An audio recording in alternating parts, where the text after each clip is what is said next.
गणेश जी कह रहे हैं जिसके जीवन में माता पिता हैं और जो लोग माता पिता की सेवा नहीं करते हैं वो कितना भी पूजा पाठ कर लें, कितने भी यज्ञ अनुष्ठान करा लें, कितने भी तीर्थों का परिक्रमा लगा लें, उनका कभी भी कल्याण नहीं हो सकता है। आज गणेश जी ने ये बात भी प्रकट कर दी। ब्रह्मदेव खुद कह रहे हैं, बोले हे नारद, चराचर जगत में जिसको माता पिता मिले हैं वो बात एक अलग है, किसी कारणवश माता ना रही पिता ना रहे, लेकिन जिनके जीवन में माता पिता हैं, चाहे जैसी भी क्यों ना हो, माता पिता की सेवा करना ही पुत्र का सबसे बड़ा धर्म होता है। माता पिता घर में बैठे हुए हैं, बुजुर्ग हैं, खाने के लिए तरस रहे हैं, सेवा के लिए तरस रहे हैं, कोई आए हमारी सेवा करे, और पुत्र जाकर के तीर्थों में परिक्रमा लगा रहे हैं, चारों धाम की यात्रा कर रहे हैं, तो शास्त्र कहते हैं कि ऐसे पुत्रों का कभी भी कल्याण नहीं होता है। ऐसे लोगों की पूजा को भी भगवान स्वीकार नहीं करते। भगवान भी कहते हैं कि भैया पहले जो तेरे घर में जो देवी देवता बैठे हुए हैं, माता पिता, पहले तो उनकी पूजा कर, हमारी पूजा करने से तेरा कल्याण नहीं होगा। संतजन कहते हैं कि जब जीव धरती पर आने लगा तो उसने भगवान से कहा, भगवान हम तुम्हारे बिना कैसे रहेंगे।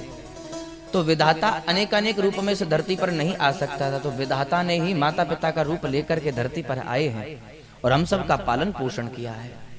संत तो यहाँ तक कहते हैं कि जो लोग माता पिता की सेवा नहीं करते और जो मंदिरों में भगवान को ढूंढते हैं, उन्हें भगवान नहीं मिलते हैं।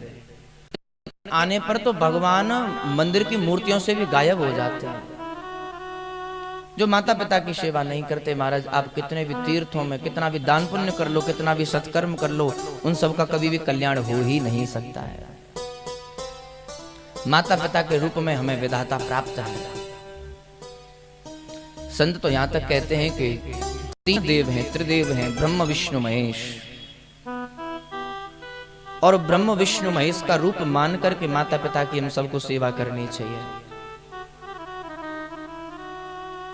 प्रश्न करने पर संत जन कहते हैं, क्या आप लोगों ने ब्रह्मा विष्णु महेश को देखा है? जिनकी महिमा शास्त्रों ने गाई है कि ब्रह्मा जी उत्पत्ति करते हैं, रचना करते हैं, भगवान विष्णु हम सबका पालन पोषण करते हैं, भगवान शंकर समय आने पर हम सबका संहार कर देते हैं। हमने केवल शास्त्रों में कथा सुनी है, वेदों का अध्ययन किया है, वो सब सत्य है, मैं ये नहीं कहता कि वो मिथ्या है, लेकिन अगर हम चराचर जगत में देखें तो हमारे माता पिता ही ब्रह्म विष्णु महेश हैं। त्रिदेव बन करके हमें जन्म देते हैं, हमारा पालन पोषण करते हैं। हम जब कोई अवगुणी कार्य कर देते हैं, जब कुछ गलत कर्म करते हैं, तो हमारे माता पिता ही हमें रुद्र के रूप में आकर के हमारी उन गलतियों का संहार करते हैं। शास्त्र कहते हैं कि ब्रह्मा जी सारी सृष्टि की उत्पत्ति करते हैं। तो आप लोग बताइए, आपने ब्रह्मा जी को देखा है? आपने कभी भगवान विष्णु को देखा है? कभी भगवान शंकर को देखा है? आप लोग मना करोगे क्योंकि कोई नहीं देख पाया। लेकिन हाँ, अगर वास्तविक रूप को समझा जाए तो हमारे माता पिता में ही हम सबको उनके दर्शन होते हैं। शास्त्र कहते हैं कि ब्रह्मा जी हम सबको जन्म देते हैं, जन्मदाता हैं, सृष्टि की उत्पत्ति करते हैं। तो एक बात बताइए, ब्रह्मा जी भले ही सृष्टि की उत्पत्ति करते हो, लेकिन हमारी और आपकी उत्पत्ति किसने की है? हमको और आपको जन्म किसने दिया? ब्रह्मा जी ने दिया क्या? नहीं, माता पिता ने जन्म दिया। हमको जन्म देने वाले, हमारी उत्पत्ति करता माता पिता ही हैं।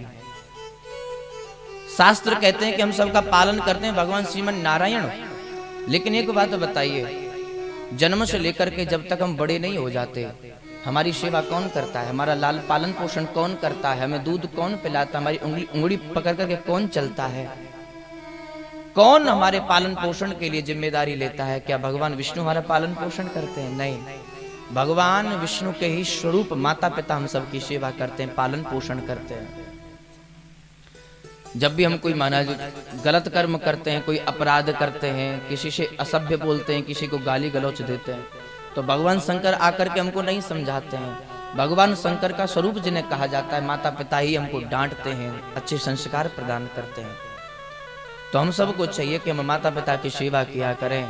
फिर एक बार निवेदन करते हैं कि जिनके घर में माता पिता दुखी हों, जिनके घर में माता पिता दुख पा रहे हों, भोजन के लिए तरस रहे हों, जल के लिए तरस रहे हों, बीमार हों, रोगग्रस्त हों, रोग युक्त हों, और उनकी संतान अगर तीर्थों में जाकर के परिक्रमा लगाती है, दर्शन करती है, चारों धाम की यात्रा करती है, तो हम कहते हैं महाराज 4 धाम नहीं तुम 10 धाम की यात्रा कर लो, लेकिन उन सब का कभी भी कल्याण हो ही नहीं सकता है जो माता पिता की सेवा से रहित हो चुके हैं। इसलिए जीवन में कभी भी समय मिले तो माता पिता की सेवा करनी चाहिए, माता पिता की सेवा करनी चाहिए। लेकिन हम लोग देख रहे हैं आजकल की कैसी सोसाइटी हो गई, कैसी जनरेशन आ गई कि महाराज लोग घर में आते हैं और आते ही महाराज फोन पकड़ करके बैठ जाते हैं। माता पिता घरों में बैठे रहते हैं कि हमारे बच्चे आ रहे होंगे, हमसे बातचीत करेंगे, लेकिन नहीं, आजकल हम लोग देख रहे हैं महाराज जो हमारे वास्तविक मित्र हैं, जो हमारे हितकारी हैं, ऐसे माता पिता को हम भूलते हुए जा रहे हैं। और जो महाराज जिनके बारे में हमको पता तक नहीं है, फोन लेकर के बैठ जाते हैं और फोन पर अनेक अनेक मित्र बन गए है ना। वो होते हैं ना फेसबुक, व्हाट्सएप, इंस्टाग्राम है और ट्विटर, क्या क्या चल गए महाराज, हजारों लाखों मित्र बने हुए हैं। लेकिन घर में जो सबसे हितकारी मित्र हैं उनसे हम बात तक नहीं करते हैं। केवल और केवल आपके अगर वास्तविक हितकारी कोई हो सकते हैं तो केवल और केवल माता पिता। स्वभाव से ही आपके हितकारी होते हैं माता पिता, लेकिन महाराज हम उनको छोड़ रहे हैं। ये दुनिया जब साथ नहीं देगी, जब पूरी दुनिया आपका साथ छोड़ देगी, संकट के समय में भी जब कोई आपके पास में नहीं खड़ा होगा तो आपके माता पिता ही आपके कंधे से कंधे मिला करके खड़े होंगे, कंधे से कंधा मिला करके खड़े होंगे। इसलिए हमें चाहिए अगर हम माता पिता की सेवा करें तो बीच में भगवान भी प्रकट हो जाए ना, तो भगवान की पूजा बाद में हो और माता पिता की पूजा पहले होनी चाहिए। तो ऐसी सेवा से तो भगवान भी प्रसन्न हो जाते हैं। माता पिता की सेवा करते करते अगर भजन भी छूट जाए, पूजा भी छूट जाए, तो ऐसी पूजा से भगवान प्रसन्न हो जाते हैं। तो हमें चाहिए कि हम सब लोग ज्यादा से ज्यादा माता पिता के हितकारी बने, माता पिता के सेवक बने और माता पिता को ही पर ब्रह्म मान करके, नारायण स्वरूप मान करके उनकी हमें सेवा करनी चाहिए।